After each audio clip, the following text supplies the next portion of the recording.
Samantala, 9 na kaso naman po ng fire-related injuries na itala sa isang ospital sa Dagupan City. Para sa detalye ng balitang yan, kasama natin Idol Jam Victorio. 104.7 IFM Report.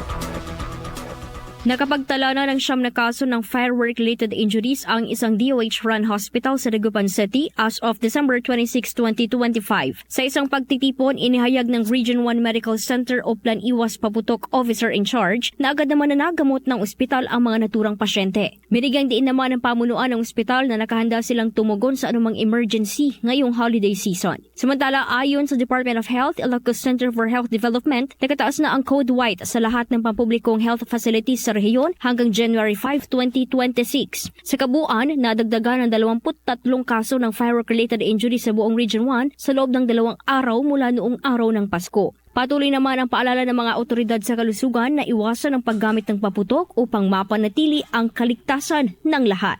Kasama mo mula dito sa IFM Dagupan, ito si Idol Jam Victorio. Tatak, IFM. IFM News. IFM News. IFM News.